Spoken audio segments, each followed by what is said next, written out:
भूमिका। जीवन का सबसे बड़ा प्रश्न। जीवन के इस विशाल सागर में हर इंसान किसी न किसी दिशा में तैर रहा है। कोई धन की खोज में, कोई प्रेम की, कोई शांति की और कोई परम सत्य की। परंतु इस यात्रा में एक समय ऐसा आता है जब हम अपने भीतर प्रश्न करते हैं, मैं कौन हूँ? मेरा इस जीवन में उद्देश्य क्या है? क्या ईश्वर केवल एक कल्पना है या कोई जीवंत सत्य? इन्हीं प्रश्नों के उत्तर को जानने की आकांक्षा जब जागती है, तब हम प्रवेश करते हैं ज्ञान विज्ञान योग के क्षेत्र में। ज्ञान का अर्थ है सत्य को समझना, विज्ञान का अर्थ है उस सत्य को अनुभव करना। भगवान श्री कृष्ण ने भगवद गीता के 7वें अध्याय में यही रहस्य खोला कि केवल पढ़ना, सुनना या जानना पर्याप्त नहीं है। जब तक हम उस ज्ञान को अपने जीवन में जीना नहीं सीखते, तब तक वह केवल शब्दों का खेल रह जाता है। अर्जुन की जिज्ञासा और जीवन की उलझन। महाभारत के रणक्षेत्र में अर्जुन खड़ा है, सामने अपने ही गुरु, भाई और रिश्तेदार। हृदय दुविधा से भरा हुआ है। कर्म का प्रश्न उसके सामने खड़ा है, क्या मैं सही हूँ? क्या यह युद्ध धर्म है या अधर्म? तभी भगवान श्री कृष्ण कहते हैं, मय्य आसक्तमनः पार्थ योगम युञ्जन्मदाश्रयः असंशयम समग्रम माम यथा ज्ञास्यसि तच्छृणु। गीता 7:1। अर्थात, हे पार्थ, जब तू अपने मन को मुझ में लगाकर श्रद्धा के साथ योग का अभ्यास करेगा, तब तू मुझे पूर्ण रूप से जान सकेगा, बिना किसी संदेह के। यहाँ से आरंभ होता है ज्ञान विज्ञान योग, जहाँ श्री कृष्ण केवल ईश्वर की परिभाषा नहीं देते, बल्कि बताते हैं कि ईश्वर को कैसे जाना जाए, कैसे अनुभव किया जाए और कैसे जिया जाए। ज्ञान का वास्तविक अर्थ आज हम सब ज्ञान शब्द सुनते हैं, डिग्रियां, प्रमाण पत्र, किताबें, विचार। परंतु श्री कृष्ण कहते हैं कि वास्तविक ज्ञान इनसे परे है। ज्ञान का अर्थ है यह जान लेना कि इस सृष्टि में जो कुछ है वह सब परमेश्वर की ही अभिव्यक्ति है। जब यह दृष्टि जागती है तो अहंकार मिटता है। तब मनुष्य समझता है, मैं कुछ भी नहीं हूँ, पर उसी शून्य में परमात्मा की पूर्णता छिपी है। श्री कृष्ण कहते हैं, ज्ञानम तेहम सविज्ञानमिदं वक्ष्याम्य शेषतः यज्जात्वा नेह भूयो अन्यज्जातव्यम वशिष्यते। गीता 7:2। अर्थात, हे अर्जुन, मैं तुझे वह ज्ञान और विज्ञान दोनों बताऊंगा जिसे जान लेने के बाद इस संसार में और कुछ जानने योग्य शेष नहीं रहेगा। यहाँ ज्ञान का अर्थ है ईश्वर के सिद्धांतों की समझ और विज्ञान का अर्थ है उनका प्रत्यक्ष अनुभव। परमेश्वर का विज्ञान जो हर अणु में विद्यमान है। हम अक्सर कहते हैं, भगवान कहाँ हैं? और श्री कृष्ण मुस्कुराते हुए कहते हैं, मैं तो तेरे चारों ओर हूँ। वे कहते हैं, भूमिरापुंलो वायु खम मनो बुद्धिरेव च अहंकार इतिया में भिन्ना प्रकृतिरष्टधा। गीता 7:4। अर्थात, पृथ्वी, जल, अग्नि, वायु, आकाश, मन, बुद्धि और अहंकार, ये मेरी 8 प्रकार की विभूतियाँ हैं। देखो, ये कितना गहरा विज्ञान है। आज आधुनिक विज्ञान यह कहता है कि संपूर्ण ब्रह्मांड पदार्थ और ऊर्जा का मिश्रण है, परंतु भगवान कृष्ण 5000 वर्ष पहले ही कह चुके थे कि यह समस्त सृष्टि 8 तत्वों से बनी है। 5 भौतिक, भूमि, जल, अग्नि, वायु, आकाश और 3 सूक्ष्म, मन, बुद्धि, अहंकार। और फिर वे कहते हैं, अप्रेमित स्तन्या प्रकृति विद्धि में पराम जीव भूता महाबाहो ययेदम धार्यते जगत। गीता 7:5। अर्थात, हे महाबाहो, यह मेरी अपर प्रकृति है। इसके अतिरिक्त एक उच्च प्रकृति भी है, वह जीवात्मा है, जिसके द्वारा यह संसार धारण किया जाता है। यही है विज्ञान का आरंभ। जब हम ये समझने लगते हैं कि जीवन केवल शरीर नहीं है, बल्कि चेतना है।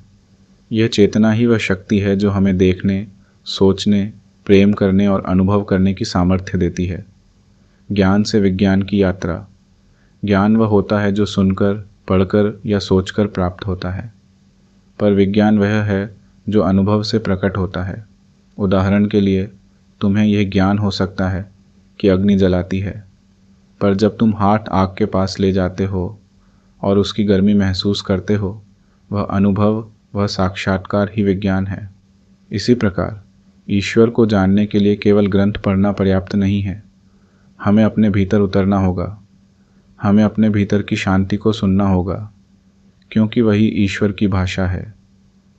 आधुनिक जीवन में ज्ञान विज्ञान योग की आवश्यकता। आज का मनुष्य ज्ञानवान तो है परंतु अज्ञानी भी है। हमारे पास सूचना इंफॉर्मेशन है परंतु बुद्धि विजडम नहीं। हमारे पास तकनीक है परंतु संवेदना नहीं। हमारे पास साधन है परंतु संतोष नहीं। और यही कारण है कि जितनी तेज़ी से हम बाहरी दुनिया को जीत रहे हैं उतनी ही तेज़ी से हम अपने भीतर हार रहे हैं। श्री कृष्ण हमें याद दिलाते हैं, सच्चा ज्ञान वह है जो तुम्हें अपने भीतर की शांति तक पहुंचा दे। वह कहते हैं, मतः परतरम नान्यत् किंचिदस्ति धनंजय मयि सर्वमिदं प्रोतम सूत्रे मणिगणा इव आस। गीता 7:7।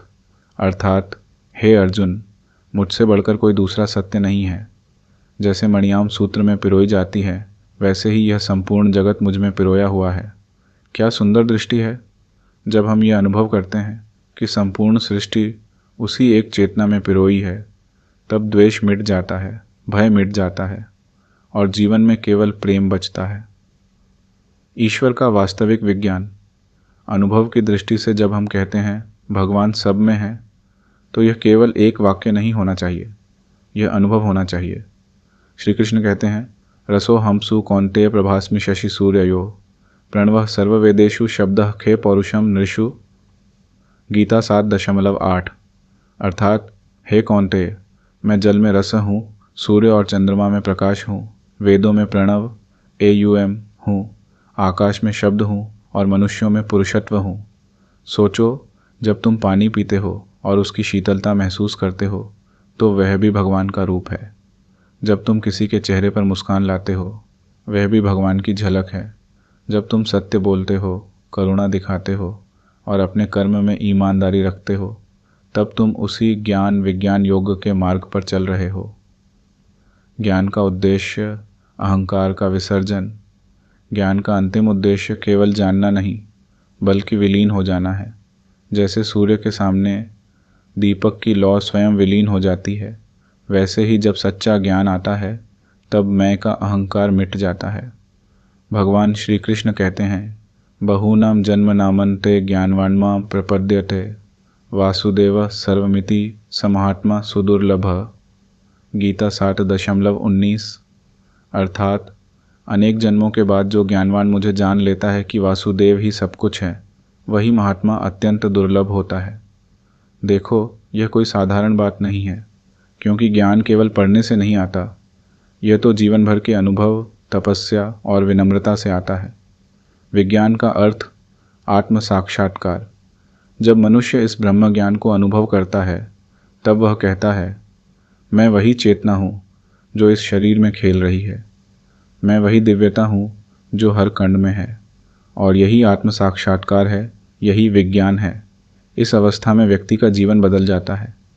वह अब परिस्थितियों का दास नहीं रहता, वह आनंद का स्रोत बन जाता है। भाग 2, भक्ति और ज्ञान का मिलन।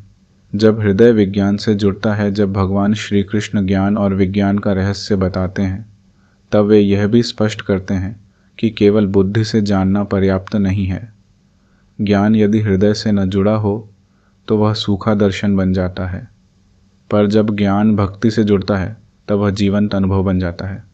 इसलिए श्री कृष्ण कहते हैं, भक्त्या माम भिजानाति या वान्यश्चास्मि तत्वतः ततो माम तत्वतो ज्ञात्वा विष्टे तदनंतरम। गीता 18:55-55। अर्थात भक्ति के द्वारा ही मनुष्य मुझे जैसा मैं वास्तव में हूँ वैसा जान सकता है, और जब वह मुझे इस प्रकार जान लेता है तब वह मुझ में प्रवेश कर जाता है।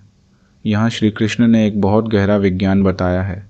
ज्ञान से तुम समझ सकते हो कि भगवान है, पर भक्ति से तुम अनुभव कर सकते हो कि भगवान तुम्हारे भीतर हैं। भक्ति का विज्ञान। भावना से अनुभव तक भक्ति कोई अंधविश्वास नहीं है, यह तो चेतना की उच्चतम अवस्था है। जब मनुष्य यह समझ लेता है कि उसके अस्तित्व की प्रत्येक धड़कन उसी परम चेतना से संचालित हो रही है, तब उसके भीतर प्रेम की एक अनंत लहर उठती है। यह प्रेम ही भक्ति है, और यह भक्ति ही विज्ञान का अंतिम रूप है।